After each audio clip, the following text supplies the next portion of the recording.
Ағай сөз кезегін береміз.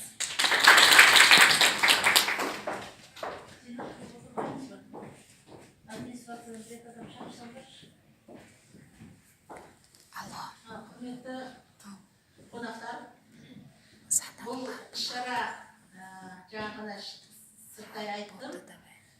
Қазір әлеуметтік педагогтардың апталығы, әлеуметтік жағдайды жақсарту апталығы деп аудан бойынша бекітілген іс-шараға байланысты өтіп отыр.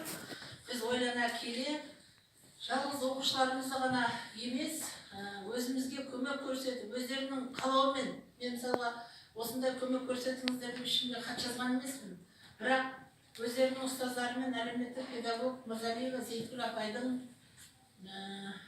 өздерінің оқытқан шәкірттерінің жүрек қалауынан келіп көмек беріп жатқанын естіп жүргенмен, естіп келемін, көзімде көріп отыр. Одан бөлек мектепке 20 жылдықта қаншалықты мектепке қажетті дүниенің барлығын, мына музыкалық аппаратура осы кісілердің несімен алынған. Одан ана стадионды жасап берді. Сіздерге қалай көмек берсек деген, мектепке деген өздерінің жүрек қалауындағы жұмыстарын біз атап өтпей жібергіміз келмеді. Бүгін 1 наурыз көктемнің алғашқы күніменен жалпы алғыс айту күні деп жариялап қойған. Алғыс айту күнін бүкіл республика бойынша атап өтпеген мектеп жоқ деп есептейміз. Өйткені таңертеңнен бастап бізде аудан көлеміндегі іс-шаралардың барлығы осы алғыс айту күніне арналған. Біз бұдан бөлек екі жанымыздағы тұрған екі мектепке кеше тапсырма берілген. Біз көрші мектептермен тату тұруымыз керек. Ол дегеніміз оқушылардың барлығына шақырып сыныптарға айтып өттік. Ондағымыз біз бір қаланың тұрғындарымыз, құрметті балалар.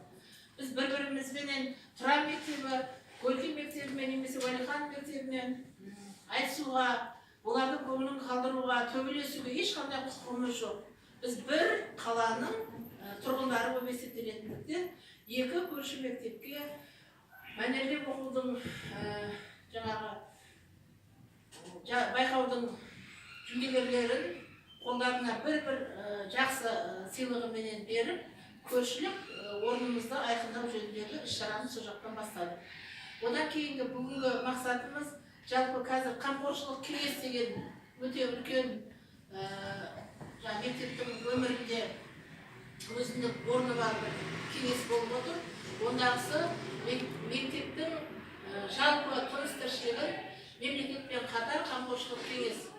Яғни осы мектептен шыққан кісілер, немесе осы мектепті жақсы білетін ата-аналар, жаңағы меценаттар, кәсіпкерлер өздерімен біргелесіп, өз танитын өзінің жүрек қалауындағы мектептермен біргелесіп, оқушылардың жан-жақты білім алуына көңіл бөлу мақсатында құрылған кеңес.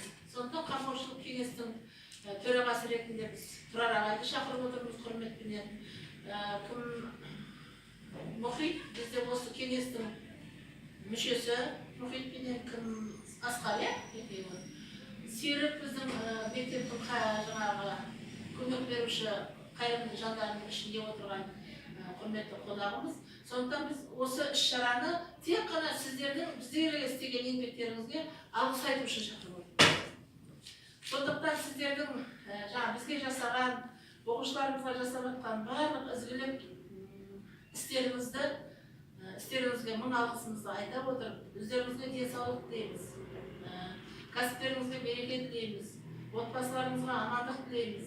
Осындай жандар, қайырымды жандар арамызда көбірек жүрсін. Одан болашақ өсіп келе жатқан ұлдарымыз бен қыздарымыз ертең тура сіздердің жолдарыңызды қумасқа кім біледі? Тура сіздердің іздеріңізбенен ірі кәсіпкер болып, беделді, білімді маман болып шығып, тура осындай еліне қызмет істесін, отанымызды сүйсін, бір-біріне деген құрметті асырсын деген мақсатпенен бұл іс-шара басталғалы отыр. Сондықтан бүгінгі келген қонақтарға үлкен рахметімізді айтып отырып, ары қарай іс-шараны көруге сіздерді шақырамын.